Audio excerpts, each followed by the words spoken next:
पति हो तो ऐसा। वो प्रेम कली और भंवरे का प्रेम नहीं था, नदी और सागर का था, सदा अनुरक्त, एकनिष्ठ, समर्पित। नेहा और प्रणय मानो एक दूसरे के लिए ही बने थे।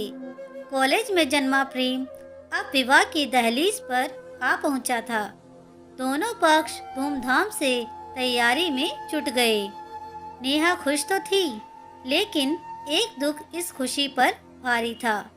उसके जाने के बाद पिता बिल्कुल अकेले रह जाएंगे। माँ तो उसके बचपन में ही स्वर्ग सिधार गई थीं और कोई भाई बहन भी ना थे। नेहा इकलौती संतान थी।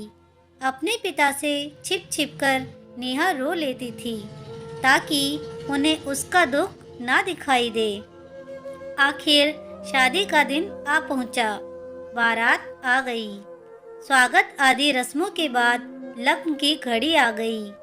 नेहा पूर्ण श्रृंगार में मुस्कुराती हुई प्रणय के सामने आई।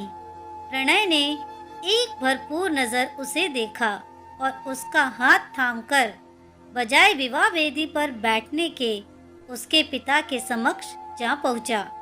सब लोग चकित, पंडित जी हैरान और नेहा अवाक।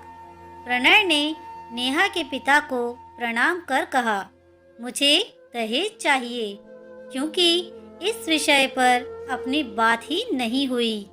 इसलिए लग्न से पहले ही सब कुछ तय हो जाना चाहिए।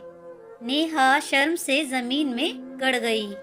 इस लोभी के साथ विवाह के लिए उसने सारी मर्यादा ताक पर रखकर पिता से वचन लिया था और उन्होंने भी पुत्री स्नेह के वशीभूत हो इसके विषय में कोई खोजबीन ना करते हुए हाँ कर दी। हे भगवान, कितनी बड़ी भूल हो गई। नेहा के भय से कांपते मन ने तभी प्रणय का ये स्वर सुना, पापा, मुझे दहेज में आप चाहिए ताकि नेहा कोई दुख लेकर मेरे साथ ना जाए और मेरा परिवार अपनी पूर्णता पा सके। खुशी और गर्व से नेहा के आंसू निकल आए। प्रणय ने उसे एक नजर देखकर ही उसकी मुस्कान में छिपे दर्द को पहचान लिया था। जीवन साथी इसी को तो कहते हैं। उसके पापा ने आपत्ति लेना चाहा तो प्रणय ने ये कहते हुए रोक दिया, प्लीज पापा, मैं अधूरी जिंदगी नहीं जीना चाहता, आप हमारे साथ चलिए। नेहा ने प्रणय के माता पिता की आंखों में भी सहमति भरा सुकून देखा। उसके पिता के स्वीकृति देने के साथ ही लग्न आरंभ हुए। उस दिन एक परिवार के साथ प्रेम ने भी मानो पूर्णता पा ली थी।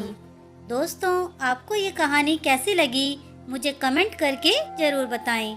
अगर कहानी अच्छी लगी हो तो प्लीज़ इसे लाइक, शेयर और मेरे चैनल को सब्सक्राइब करना ना भूलें। कहानी सुनने के लिए आप सभी का बहुत बहुत धन्यवाद।